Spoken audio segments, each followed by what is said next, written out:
జనసేన కాంగ్రెస్ పార్టీల మధ్య పచ్చగడ్డి వేస్తే బగ్గుమనే పరిస్థితులు కనిపిస్తున్నాయి. జూన్ 2వ తేదీన తెలంగాణ ఆవిర్భావ దినోత్సవం సందర్భంగా జనసేన పార్టీ సభకు అనుమతులు ఇవ్వకపోవడంతో ప్రారంభమైన అగ్రహజ్వల రోజు రోజుకు పెరిగిపోతూనే ఉంది. తెలంగాణ ప్రభుత్వంపై కాంగ్రెస్ పార్టీపై పవన్ కళ్యాణ్ తీవ్ర విమర్శలు గుప్పిస్తుండగా కాంగ్రెస్ నేతలు కూడా పవన్ కళ్యాణ్ జనసేనలను తుర్పరబడుతున్నారు. దీంతో గత కొన్ని రోజులుగా తెలంగాణలో ప్రతిపక్షాల కంటే ఎక్కువగా జనసేన పార్టీ రాజకీయ వార్తల్లో నిలుస్తోంది. తెలంగాణలో జనసేన కాంగ్రెస్ పార్టీల మధ్య పచ్చగడ్డి వేస్తే బగ్గుమనే పరిస్థితులు కనిపిస్తున్నాయి. జూన్ 2వ తేదీన తెలంగాణ ఆవిర్భావ దినోత్సవం సందర్భంగా జనసేన పార్టీ సభకు అనుమతులు ఇవ్వకపోవడంతో ప్రారంభమైన అగ్రహజ్వల రోజు రోజుకు పెరిగిపోతూనే ఉంది. తెలంగాణ ప్రభుత్వంపై కాంగ్రెస్ పార్టీపై పవన్ కళ్యాణ్ తీవ్ర విమర్శలు గుప్పిస్తుండగా కాంగ్రెస్ నేతలు కూడా పవన్ కళ్యాణ్ జనసేనలను తుర్పరబడుతున్నారు. దీంతో గత కొన్ని రోజులుగా తెలంగాణలో ప్రతిపక్షాల కంటే ఎక్కువగా జనసేన పార్టీ రాజకీయ వార్తల్లో నిలుస్తోంది. ఈ నేపథ్యంలోనే తాజాగా హైదరాబాద్ మరికొండలో జనసేన పార్టీ తెలంగాణ రాష్ట్ర కార్యాలయాన్ని ఆ పార్టీ అధినేత ఆంధ్రప్రదేశ్ డిప్యూటీ సీఎం పవన్ కళ్యాణ్ ప్రారంభించగా కాంగ్రెస్ పార్టీ విమర్శలు గుప్పించింది. ఈ క్రమంలోనే టీపీసీసీ చీఫ్ మహేష్ కుమార్ గౌడ్ పవన్ కళ్యాణ్ ను ఉద్దేశించి ఘాటు వ్యాఖ్యలు చేశారు. పవన్ కళ్యాణ్ వచ్చినా కమల కళ్యాణ్ వచ్చినా బాధ లేదని పేర్కొన్నారు. పవన్ కళ్యాణ్ కు ఎవరితో ఎలాంటి సమస్య ఉందో దాంతో తమకు ఎలాంటి సంబంధం లేదని తేల్చి చెప్పారు. రాష్ట్రంలో రేవంత్ రెడ్డి నేతృత్వంలోని కాంగ్రెస్ పాలనలో తెలంగాణ ప్రజలు సంతోషంగా ఉన్నారని తెలిపారు. తెలంగాణకు సామరస్యంగా వస్తే తమ ఇంటికి పిలిచి మరీ భోజనాలు పెడతామని పేర్కొన్న మహేష్ కుమార్ గౌడ్ రాజకీయాలు చేస్తామంటే మాత్రం నడవనీయమంటూ తేల్చి చెప్పేశారు.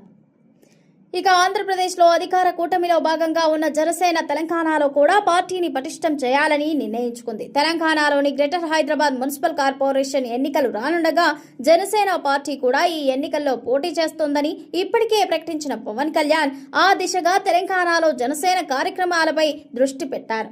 జూన్ 2వ తేదీన సభకు అనుమతి లేకపోవడంతో ప్రెస్ మీట్ పెట్టి తీవ్ర వ్యాఖ్యలు చేసిన పవన్ కళ్యాణ్ ఆ తర్వాత సందర్భం వచ్చిన ప్రతిసారి విమర్శల దాడిని పెంచుతున్నారు. ఈ నేపథ్యంలోనే ఇటీవల ఢిల్లీలో నిర్వహించిన సేన ప్రస్థానంలో కాంగ్రెస్ ప్రభుత్వంపై పవన్ కళ్యాణ్ విమర్శలు చేశారు. ఆ తర్వాత అరుదైన వ్యాధితో బాధపడుతున్న తన అభిమాని నిరంజన్ తనను కలవాలి అని ఉందని చివరి కోరికను నెరవేర్చేందుకు హనుమకొండలో పర్యటించి నిరంజన్ ఇంటికి వెళ్లి అతనిని పరామర్శించారు.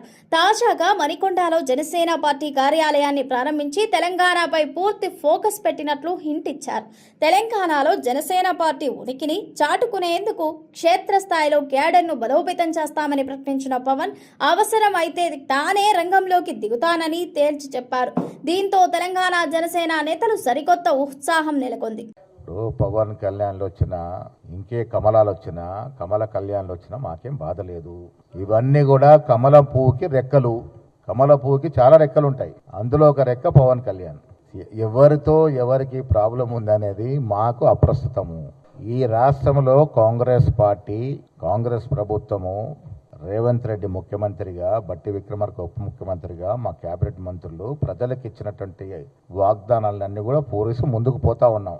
ఇవాళ సరే తెలంగాణ రాష్ట్రం భారతదేశంలో భాగం, ఎవరైనా రావచ్చు. నేను గతంలో కూడా చెప్పాను, సామరస్యంగా వస్తే మా ఇంటికే పిలిచి భోజనం పెడతాను. పవన్ కళ్యాణ్ అయినా ఇంకెవరైనా మాకు బాధ లేదు. బట్ ఇక్కడికి వచ్చి రాజకీయంగా ఏదో ఆదువేయాలనుకుంటే మీకు నిరాశ మిగులుద్ది. ఎందుకంటే ఇక్కడ తెలంగాణలో కాంగ్రెస్ ప్రభుత్వం పట్ల ప్రజలు సంతృప్తిగా ఉన్నారు.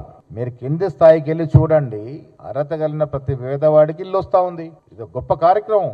ఏ ప్రభుత్వం గతంలో లేదు. అర్హత కలిగిన బీదవాడికి సన్నబియ్యం వస్తూ ఉన్నాయి. రేషన్ కార్డులు ఇచ్చాము. 200 లోపు యూనిట్లు కరెంటు కాల్చుకున్న వ్యక్తులు ఇలా 70% ఉన్నారు ప్రతి గ్రామంలో.